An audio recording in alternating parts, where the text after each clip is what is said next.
Hello everyone and welcome back. Warden of the North here. I do apologize for not posting any type of content in the past few months, but life gets in the way, career gets in the way, and relationships get in the way. So what I want to focus on today is a problem that I've been having for a few days now. So just to get started, a few weeks ago I bought the Acer XZ350CU 35-inch curved monitor so that I could have more viewing area when playing DCS, which is an amazing flight sim. And it helped. It really helped the experience. It's great.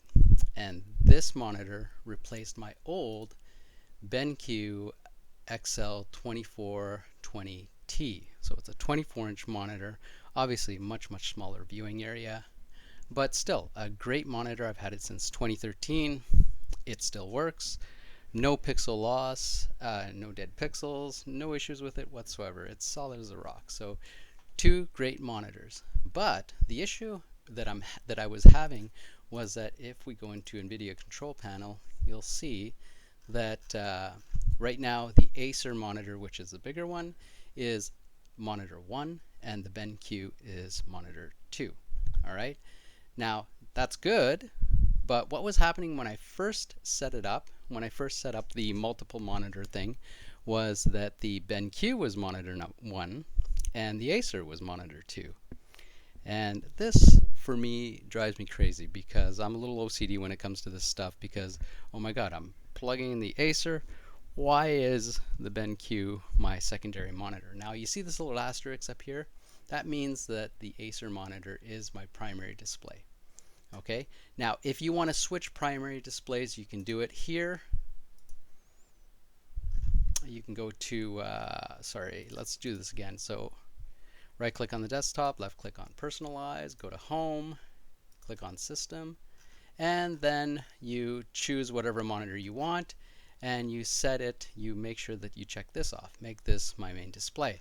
Okay, and it'll make the BenQ monitor your main display or the Acer your main display, but it won't change the numbers. So it doesn't do anything like that at all. And this was driving me absolutely nuts because no matter where I went, the forums, no matter what forums I went to, or how deeply I Googled this, the same answer kept popping up, and people were always saying it like, oh, it's God's solution, and it wasn't. And the solution was to make sure that you go into, you right click on personalize, and then you click on home, and then you click on system, and then you make sure that that little check mark is checked, and that should solve your problem. And it did not. All right, but here is how I solved this problem. Now the way I solved it was like this. The Acer monitor, which is a monitor that was released around 2015 or 2014, I'm not quite sure, but it was the newer monitor. All right, it has DisplayPort 1.2, sorry. And the older BenQ monitor, which was released probably in 2011, I'm not sure, it's got DisplayPort 1.1 or maybe even DisplayPort 1.0. I don't know. I really don't care.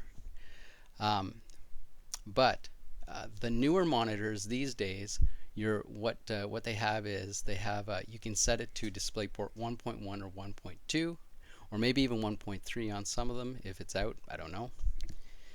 So you need to make sure that you set your newer monitor to whatever your older monitor defaults to. So if your older monitor doesn't have DisplayPort 1.2, it just has 1.1, and your newer monitor has 1.2, then you need to basically tell your newer monitor, we have to run 1.1 because the older monitor is 1.1.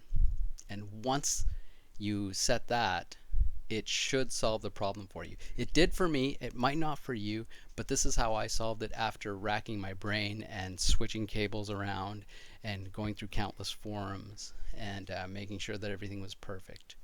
All right, so that's what you need to do. You need to make sure that you set it to 1.1 on your newer monitor so that it recognizes your older monitor as monitor 2. If you don't do it, then your older monitor might pop up as monitor 1, even though your newer monitor will be your primary display where you run everything from. All right. Another thing to note is that if you're running the same video card that I am, which is a 2080 Ti, a Zotac 2080 Ti Amp Edition, it uses a reference PCB board, which means that the display ports on the back of the card,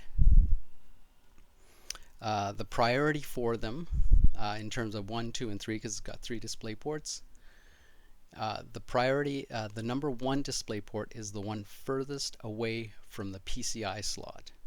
All right. The mistake that I was making, and that I'm sure a lot of people are making, is that they're assuming that the number 1 display port is the one closest to the PCI slot, but it's not. It's the one furthest away from the PCI slot. So you need to keep that in mind. That's the number 1. The number 2 is the one closer to the PCI slot on the same row, and the number 3 display port is the one directly underneath. All right, so keep that in mind when you're doing it, and I hope this helps you out. Take care, and bye-bye.